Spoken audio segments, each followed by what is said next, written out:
My name is Kristen Wyzak, and I am the CEO and founder of Behavior Works of Southwestern PA.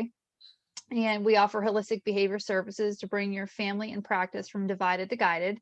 And today I have a special guest with me today, Mike Hren of Next Levl. And Mike, we were talking last week. I just wanted to interview you because you're my amazing business coach who's helped me kind of get out of my own way, which I have greatly appreciated. But something that we talked about last week is that when you were younger, and you're a pretty amazing, intelligent guy. I mean, you graduated from Harvard Business School, right? You have Flattery will get you everywhere.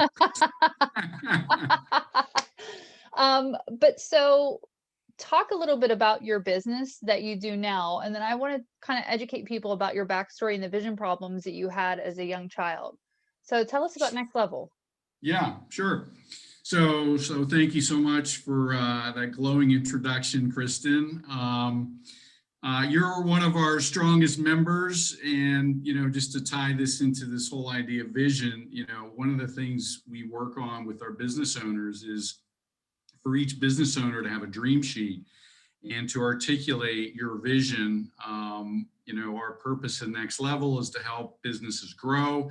The only way a business grows is when the business owner grows.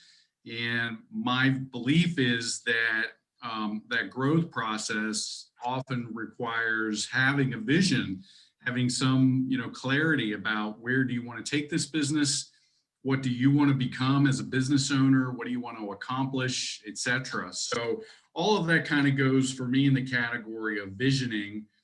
And so it's really important to me. I mean, I developed this little 4-part methodology we use, a sort of mental model to talk about the creative superpower we're all born with. And vision is one of 4 parts of this model. So it's at the core of what I think is required to be successful in business and in life. So, and that's what part of what we work on with you and our other business owners. So I guess the irony, if there's an irony, is that when I was, I think it must have been 2nd grade. I mean, this kind of just came out in the last conversation. I had I still have very bad vision. I think it's something like 2400, which I've been told is legally blind. If, with all the glasses you can strap to your head, if you're still 2400 vision, that's legally blind. And so I'm just remembering as a kid, I went to a Catholic school, and I remember, must have been 1st grade, 2nd grade, I always sat right in the very front row of the class, and because I couldn't see the board.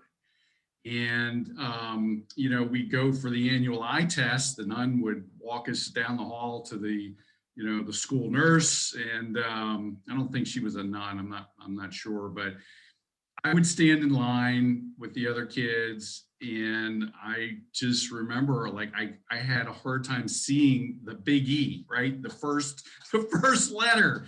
And they thought I was being a wise ass. And they didn't believe me. And I believe 2, possibly 3 years went by where I literally just flunked this test so bad that they didn't believe the result. And finally, the school nurse said, and I think this might have been by 3rd grade, hey, we better send you for a real eye exam because your eyes might be really bad. And so I remember I went to an actual, I don't know if it was an optometrist or I think it might have been an ophthalmologist, which is the surgeon, right? That's Right. the MD version of an optometrist, because, my eyes were so bad. And anyhow, I mean, the good news is he gave me glasses, right? And a little thicker than I would have liked, but nevertheless, I had glasses. And I remember driving home in the car, and for the first time in my life, seeing that there were mountains and hills around our house. And, this was in Harrisburg, Pennsylvania. It's not a real mountainous area, but there are the Blue Mountains there. There's a couple mountain ranges nearby, and I had never seen those. So, it was just incredible. And, so as I reflect on that, to me, it's kind of ironic that now I'm running a business where, you know, a core part of our methodology is this idea of visioning and seeing what does not yet exist today. And I'm just, you know, and I believe that's such an important part of the creative process. And maybe I feel that way in part because, like, the first, you know, whatever, 7, 8 years of my life, I couldn't see anything. So maybe I'll stop there. Well, I think that ties so beautifully into like what you said as you do as a business is you help business owners get glasses, right? You help us develop a vision for the things around us that we're capable of, but we don't yet see. So talk about some of the, if you remember, some of the compensatory strategies that you might have used as a child that would have stuck out as maybe you being a little bit different or having any behavioral problems. Are there any different things that you did to compensate for not being able to see well as a student?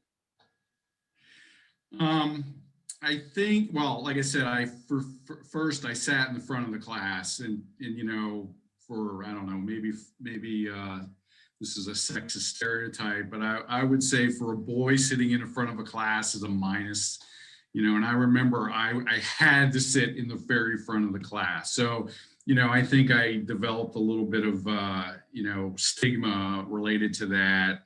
Um, I did not play sports.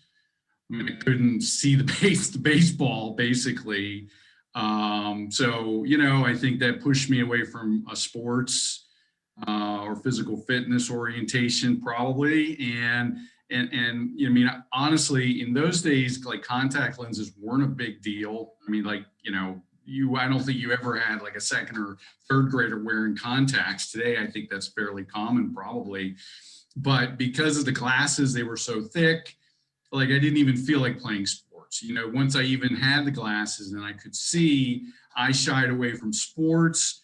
I didn't learn to swim until, I want to say, I might have been like, I'm ashamed to say, like 16. Like, I didn't want to get in the pool because I couldn't wear my glasses in the pool. So, you know, so anyhow, I mean, I had, you know, definitely some anxiety around some of these physical activities. You know, I did really well in school once I could. I think I did well even those first 2 years somehow. But you know, I don't know. I mean, I you know, I guess if you could categorize me as a student, I was a bit more of a nerd or a bookworm. Certainly, much more so than, you know, an athlete or a jock. And you know, I remember in high school when I finally started. I never played sports in high school either, so that kind of just carried through, you know, that sort of mental model, I think. And I remember, you know, when it finally came time to going to college, my dad suggested, you know, to pay for it, to consider the military. And, you know, and again, you know, in the military, you got to do sit-ups and push-ups and all these physical, you know, fitness things. And so I'm like, I'm not doing, no way, you know, I'm not going to go to West Point. You know, and then I went for an interview. I actually got an appointment. I turned it down, and he then convinced me to look at ROTC as an option. So I eventually paid for school, went in the military, and worked through, you know, I overcame my concern about physical fitness and so forth, and did really well. But, you know, I will say, even to this day, I am not a good swimmer. And it's just, you know, I have some anxiety about it. I've taken lessons. I'm a terrible, terrible swimmer. And I attribute it all the way back to, you know, me first either not being able to see or wearing glasses and not being able to wear them in the pool and so forth. So, you know, one other small story. I don't know. Do you want me to stop there? Or you want to hear another? No, go right ahead. Go right So ahead. just another, so in the military, so I'm now, you know, in an engineering school, Rensselaer Polytechnic Institute, and I'm a Navy midshipman. And in our first summer, you go on a cruise. So we, you know, they call it a cruise, but I was on the Nimitz for a month.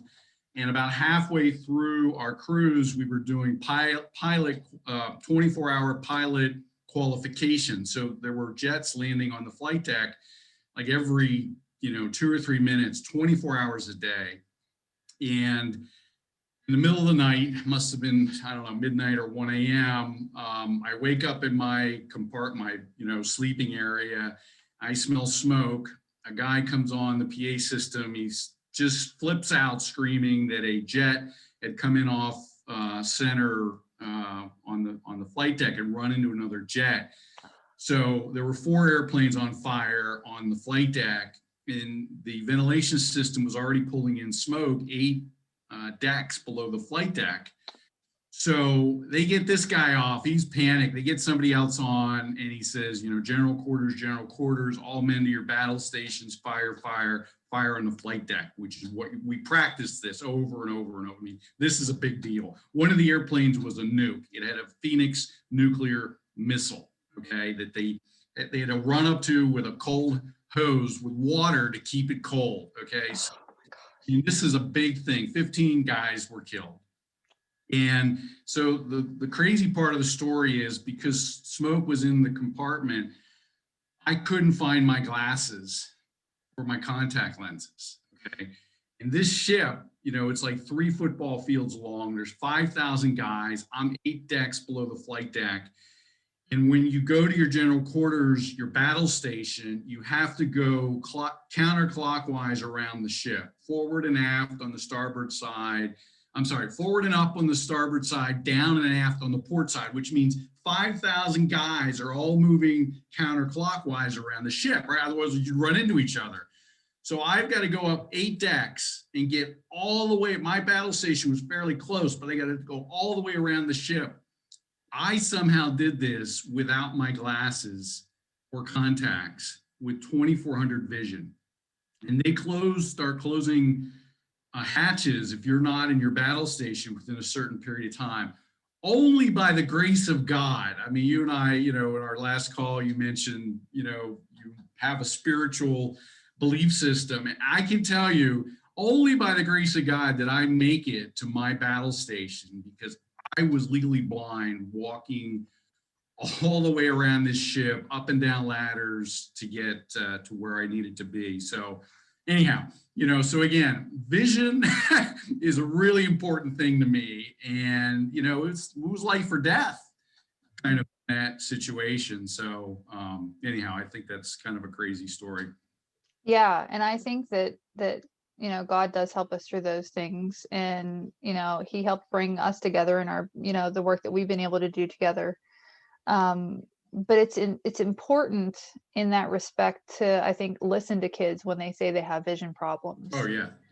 Because it does make life really difficult. And just to explain for people watching this that might not know, 2400 vision means that within a 20-foot field you can see 400 font. So it has to be 400-point font within a 20-foot field for you to be able to see it. So 20/20 means you can see a 20-point font within a 20-foot distance. So to just put that in perspective for people, but thank God you made it out of the ship. You're a business coach. So tell people watching how they might be able to find you and learn more about what you do. Sure. So you can go to Next Levl, that's spelled NEXTLEVL.net. If you want to come to our main website where we recruit and facilitate the CEO peer groups. That's kind of the core thing of our model. And Kristen is in one of our groups. We organize the groups by revenue level, because business owners of similar revenue level tend to have similar challenges. And in addition to the monthly peer group meetings, there's also monthly coaching sessions. And then we also have a coaching app that we use to kind of record progress and to save that dream sheet. So, the other thing I took from the military is, in the military, they move everybody around every 3 or 4 years. So you literally have that thing called a dream sheet that is your personal vision of success. So sure enough, we got a dream sheet feature in our coaching app. Kristen's got a dream sheet. All of our members do. This is her vision. This is how we know, what to work on and what success looks like, because that's such an important part of the creative process.